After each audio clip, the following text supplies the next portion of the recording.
ഭക്ഷണം കഴിക്കുന്ന ആള് സ്വീകരിക്കുന്ന വൃത്തികളിലൊക്കെ അയാൾക്ക് മഗ്ഫിറത്തുണ്ട്. അതേ മേശയിൽ വീണ ഭക്ഷണം നല്ല വൃത്തിയുള്ള മേശയാണ്. നമ്മുടെ മേശകളൊക്കെ എപ്പോഴും തുടച്ച് ക്ലീനാക്കുന്നതാണ്. അസ്പൃശ്യതകൾ ഒന്നുമില്ല. അതെടുത്തയാൾ കഴിക്കുന്നത് അത് മഗ്ഫിറത്തിന് വലിയൊരു കാരണമാണ്. ആഫിയത്ത് അയാൾക്കും കുടുംബത്തിനും നൽകപ്പെടാൻ വലിയൊരു കാരണമാണ്. അതേ ഭക്ഷണം കഴിച്ചിട്ടുള്ള ആ പാത്രം വൃത്തിയായി വടിക്കുന്നതും മഗ്ഫിറത്തിന് കാരണമാണ്. സഹോദരിമാരെ, രാത്രി ഭക്ഷണം കഴിച്ച് കഴുകാൻ വേണ്ടി കൊണ്ടുവരുന്ന പാത്രങ്ങൾ, രാത്രി ഭക്ഷണം പാചകം ചെയ്ത എന്തെല്ലാം ഉപകരണങ്ങളുണ്ടോ ആ ഉപകരണങ്ങളൊക്കെ വളരെ പെട്ടെന്ന് കഴുകി വൃത്തിയാക്കി വെച്ച ശേഷമേ നിങ്ങൾ കിടന്നുറങ്ങാവൂ. ആ പാത്രം ഒരു മഗ്ഫിറത്തും റഹ്മത്തും ചോദിക്കുന്നുണ്ട്. അത് നിങ്ങൾക്കുള്ളതാണ്. നേരം വൈകിക്കാതെ എത്ര പെട്ടെന്ന് അതിനെ ക്ലീൻ ചെയ്യുന്നോ ഇത്രയും വേഗം എന്നെ വൃത്തിയാക്കിയവർക്ക് നീ പുറത്തു കൊടുക്കണേ അല്ലാ. നജസ് വൃത്തിയാക്കുന്നിടത്തും ഉമ്മമാരെങ്ങനെ ശ്രദ്ധിക്കേണ്ടതുണ്ട്. സുബ്ഹാനല്ലാഹ്, നജസായ വസ്ത്രങ്ങൾ മണിക്കൂർ കണക്കിന് അങ്ങനെ പാത്രത്തിലിട്ട് തങ്കരിച്ച് വെക്കരുത്. കഴിവിന്റെ പരമാവധി പെട്ടെന്ന് അതിന്റെ നജസ് സോപ്പിട്ടത് കഴുകി വൃത്തിയാക്കുന്നില്ലെങ്കിലും വെള്ളം ഒഴിച്ചിട്ടതിന്റെ നജസൊക്കെ നീക്കിക്കളയണം. എത്ര പെട്ടെന്ന് നജസ് നീക്കുന്നുണ്ടോ ഉമ്മമാരെ, നിങ്ങൾക്കതുമൂലം മഗ്ഫിറത്ത് ലഭിക്കുന്നു.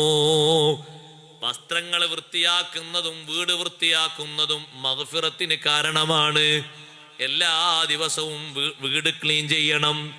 നജസാകാത്ത വിധം വീട്ടിൽ വരുന്ന ആളുകൾക്ക് നിസ്കരിക്കാനുള്ള സൗകര്യങ്ങൾ, സംവിധാനങ്ങൾ വീട്ടിൽ ഒരുക്കണം. എവിടെയെങ്കിലും ഒരു ഭാഗത്ത് നജസായാൽ ബാക്കിയുള്ള എല്ലാ റൂമുകളിലേക്കും ആ നജസിന്റെ ഭാഗങ്ങൾ പരത്തിവിടരുത്. ആ നജസായ ഭാഗം കൃത്യമായി വൃത്തിയാക്കി ക്ലീനാക്കി വസ്വാസൊന്നും ഇല്ലാത്ത രൂപത്തിൽ വൃത്തിയാക്കി ബാക്കി എല്ലാ ഭാഗങ്ങളും വൃത്തിയാക്കണം. വീട് വൃത്തിയാക്കുന്നത്, വീട്ടിലുള്ള പൊടികൾ നീക്കുന്നത്, വീട്ടിലുള്ള ചിലന്തി വലകളും മറ്റുമൊക്കെ തട്ടി വൃത്തിയാക്കുന്നത്, കട്ടിലിന്റെ അടിഭാഗം വർഷത്തിലൊരിക്കലല്ല. ചില വീടുകളിലൊക്കെ കട്ടിലിന്റെ ഇപ്പുറത്തുള്ള ഭാഗങ്ങളൊക്കെ നല്ല ക്ലീനാണ്. ദയവ് ചെയ്ത് കട്ടിലിൻ അടിയിലേക്ക് നോക്കരുത്. ഇരിക്കുന്ന ആള് അയാളെ മടിയിലേക്ക് മാത്രം നോക്കിയിരിക്കുക. കട്ടിലിന്റെ അടിയിലേക്ക് നോക്കുമ്പോൾ സുബ്ഹാനല്ലാഹ് ഒരു ലോഡ് പൊടി അതിന്റെ അടിയിലുണ്ട്. ഒരു ചെറിയ വണ്ടി കൊണ്ടുപോകാൻ മാത്രം ഉണ്ടാവും. ആ പൊടിയൊക്കെ തട്ടി ക്ലീൻ ചെയ്ത് വൃത്തിയാക്കണം. എത്ര കണ്ട് വൃത്തി സ്വീകരിക്കുന്നുണ്ടോ അത്ര കണ്ട് മഗ്ഫിറത്ത് സഹോദരിമാരെ ലഭിക്കും. വൃത്തിക്ക് അങ്ങനെയാണ്. നല്ലോണം വൃത്തിയാക്കണം, വീട് വൃത്തിയാക്കണം. വീട് വൃത്തിയാക്കുന്നതിൽ സഹോദരിമാര് നല്ല മികവ് പുലർത്തണം. വൃത്തിയാക്കുന്ന മാർഗങ്ങൾ കുട്ടികൾക്ക് ശരിക്ക് കൃത്യമായും കാണിച്ചു കൊടുക്കണം. ഉമ്മമാർക്ക് ഡ്യൂട്ടി തരാൻ പോവുകയാണ്. മക്കൾക്കും പേരക്കുട്ടികൾക്കും ശുചീകരണത്തിന്റെ മാർഗങ്ങൾ കൽപ്പിക്കുകയല്ല, കാണിച്ചു കൊടുക്കണം.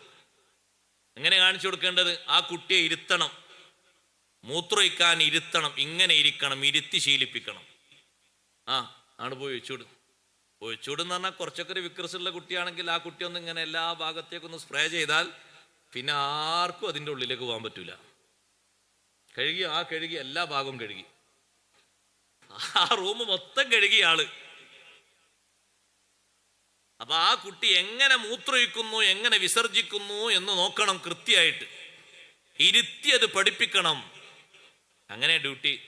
വല്യപ്പന്മാരൊക്കെ വിചാരിക്കും നമ്മളിപ്പോ വല്യപ്പാരായിട്ട് ഇങ്ങനെ നടന്നാൽ മതി, കാര്യം ഡ്യൂട്ടി ഒന്നും ഇല്ലല്ല. പേരമക്കളെ ഡ്യൂട്ടി നിങ്ങൾക്കാണ്. അതുകൊണ്ടാണ് അല്ലാഹു തആല അത് പ്രത്യേക അനുഗ്രഹമായിട്ട് എണ്ണിയത് തന്നെ. വജഅല ലക്കും മിൻ അസ്വാജിക്കും ബനീന വഹഫദ. നിങ്ങളെ ഇണകളിൽ നിന്ന് നിങ്ങൾക്ക് മക്കളെയും പേരക്കുട്ടികളെയും തന്നല്ലോ, വലിയ അനുഗ്രഹമാണ്. അപ്പൊ ആ അനുഗ്രഹം വേണ്ടതുപോലെ ഉപയോഗപ്പെടുത്തണം. ആ പേരമക്കളൊക്കെ വാച്ച് ചെയ്യണം. ആ കുട്ടിന്റെ ഉപ്പ ജോലിക്ക് പോയതാണ്. വല്യപ്പാക്ക് എന്താ പണി? ആ കുട്ടിന്റെ ശുചീകരണം, ആ കുട്ടിയുടെ ഭക്ഷണം കഴിക്കുന്ന രൂപം, അതിൻ്റെ അദബുകൾ മൊത്തം പഠിപ്പിക്കുക. എല്ലാം കൂടെ ഇരുന്ന് പഠിപ്പിക്കണം. ആ പഠിപ്പിക്കുന്നത് നമുക്ക് അല്ലാഹു നൽകുന്ന മഗ്ഫിറത്തിന് വലിയൊരു കാരണമാണ്. ആ കുട്ടിക്കത് പഠിപ്പിക്കുന്നത് അത് ചെറിയൊരു കാര്യമായി കൂട്ടാൻ പാടില്ല. അതുകൊണ്ട് ആ കുട്ടികൾക്ക് ശുചീകരണ പ്രവർത്തനങ്ങൾ നന്നായി പഠിപ്പിക്കണം. ഇത് ഞാൻ പറയാൻ കാരണം എന്താണെന്നറിയോ സഹോദരങ്ങളെ, സഹോദരിമാരെ? നമ്മളതിൽ അലസത കാണിക്കുന്നത് കൊണ്ട്, അശ്രദ്ധ കാണിക്കുന്നുണ്ട് എന്ന് മനസ്സിലാകുന്നുണ്ട്. ആ കുട്ടികൾ മദ്രസയിലേക്കും മറ്റും വരുമ്പോ പള്ളിയോട് ചേർന്ന് നിൽക്കുന്ന ശുചീകരണ മുറികൾ അവർ ഉപയോഗിക്കും. മൂത്രമൊഴിക്കാൻ പോകുന്ന ഈ കുട്ടികൾ പാൻറ് ധരിച്ച് ആ പാൻറ് കൊണ്ട് മറ്റുള്ളവർ ചവിട്ടുന്ന സ്ഥലത്ത് പാൻറ് കൊണ്ട് മുട്ടുകുത്തിയിരുന്നിട്ടാണ് മൂത്രമൊഴിക്കുന്നത്. അത് നമ്മൾ ശീലമാക്കാത്തതിൻ്റെ ഒരു കുഴപ്പമാണ്. എങ്ങനെ ഇരിക്കണം, എങ്ങനെ മൂത്രമൊഴിക്കണം, എങ്ങനെ വൃത്തിയാക്കണം എന്ന് ശീലമാക്കണം. അത് കൃത്യമായും പഠിപ്പിച്ചു കൊടുക്കണം. അതിൻ്റെ എല്ലാ മാർഗങ്ങളും പറഞ്ഞാൽ മാത്രം പോരാ, ചെയ്ത് കാണിച്ചു കൊടുക്കണം. കുട്ടിയെ ഉമ്മ അതിനു വേണ്ടി ആ ഉമ്മ കുട്ടിക്ക് ശുചീകരണ പ്രവർത്തനങ്ങളൊക്കെ നടത്തി കൊടുക്കണം. കുറച്ചുകൂടി കഴിഞ്ഞിട്ട് സ്വന്തമായി കുളിക്കാനാകുന്ന സമയത്ത് ആ കുട്ടിക്ക് കുളിയുടെ മര്യാദകൾ, നിർബന്ധങ്ങളൊക്കെ പഠിപ്പിക്കണം. പെൺകുട്ടികൾ ആൺകുട്ടികളെക്കാൾ അധികം മുമ്പ് തന്നെ പ്രായപൂർത്തി എത്തുന്നവരാകും. പ്രായപൂർത്തി എത്തുന്ന ആ മക്കൾക്ക് ഉമ്മമാരെ, പെൺകുട്ടികൾക്ക് ആ പ്രായപൂർത്തിയുടെ അടയാളം കാണുന്ന മെൻസസ് വരുമ്പോൾ മെൻസസിന്റെ ശുചീകരണ പ്രവർത്തനങ്ങൾ വസ്ത്രത്തിലാകാത്ത വിധം എങ്ങനെയാണത് ശുചീകരിക്കേണ്ടത്, എങ്ങനെയാണത് തടഞ്ഞു വെക്കേണ്ടത്, അതിൽ നിന്നുള്ള കുളി എങ്ങനെയാണ്, ഓരോ ദിവസവും കുളിക്കുമ്പോഴുള്ള നീയത്ത് എങ്ങനെയാണ്, 5 ദിവസം 6 ദിവസം 7 ദിവസം കഴിഞ്ഞിട്ട് കുളിക്കുമ്പോൾ എന്ത് ചെയ്യണം, കുളിച്ചു കഴിഞ്ഞാൽ എന്തെല്ലാം നിർവഹിക്കണം, കൃത്യമായി പറഞ്ഞു കൊടുക്കണം. അഷ്റഫുൽ ഖൽഖ് റസൂലുള്ളാഹി സ്വല്ലല്ലാഹു അലൈഹി വസല്ലം തങ്ങളോട് ഹൈദ് കുളിയെ പറ്റി ചോദിക്കാൻ വേണ്ടി നബി സല്ലല്ലാഹു അലൈഹി വസല്ലം തങ്ങൾ അടുത്ത് വന്നു. ഒരു സ്വഹാബി വനിത.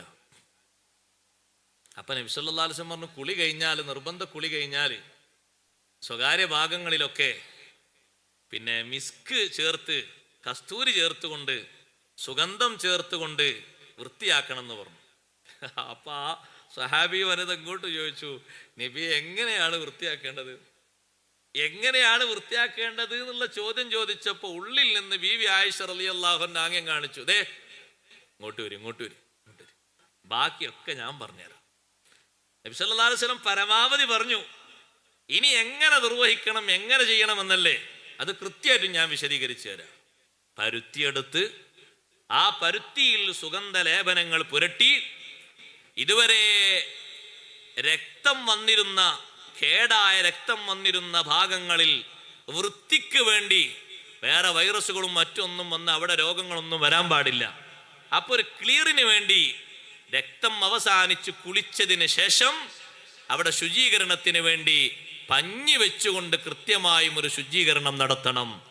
ഇത് ഉമ്മമാര് ആ മക്കൾക്ക് പറഞ്ഞ് പഠിപ്പിച്ച് കാണിച്ചു കൊടുക്കണം. കൃത്യമായിട്ട് പറഞ്ഞു കൊടുക്കണം എല്ലാ കാര്യങ്ങളും. ഒന്നും പറഞ്ഞു കൊടുക്കാതിരുന്നാൽ പിന്നെ ഒന്നും ഈ കുട്ടി പറഞ്ഞിട്ടില്ല, വാപ്പയും ഉമ്മയും കാര്യമായിട്ടൊന്നും പഠിപ്പിച്ചിട്ടില്ല എന്നുള്ളത് എവിടുന്നാ മനസ്സിലാകുന്നതെന്ന് അറിയാം നിങ്ങൾ? വിവാഹാനന്തര ജീവിതത്തിലാണ് ഇതിന്റെ കേടൊക്കെ മനസ്സിലാകുന്നത്. ഹൈൽ ഉണ്ടായാലും എന്തൊക്കെയാ സംഗതി തിരിയില്ല, ഹൈൽ കഴിഞ്ഞാലും എന്തൊക്കെയാ അവസ്ഥ എന്നറിയില്ല. അങ്ങനെ അറിയാത്തവരാകാൻ പാടില്ല. വിദ്യാലയങ്ങളിൽ നിന്ന് കാര്യങ്ങളൊക്കെ പഠിക്കുന്നുണ്ടെങ്കിലും ഒരു പ്രാക്ടിക്കൽ വശം അത് ഉമ്മമാരെ, സഹോദരിമാരെ നമ്മുടെ വക്കലുണ്ട്. മുതിർന്ന സഹോദരിമാർ സ്വന്തം അനുജത്തിമാർക്ക് ആ വിഷയങ്ങൾ പറഞ്ഞ് കൃത്യമായി ബോധ്യപ്പെടുത്തി പഠിപ്പിച്ചു കൊടുക്കണം. അങ്ങനെ ആ പഠനം നൽകുന്നതിൽ, അവർക്ക് നമ്മൾ ഈ പരിശീലനം കൊടുക്കുന്നതിൽ അള്ളാഹു നമുക്ക് വലിയ കൂലി തരും, വലിയ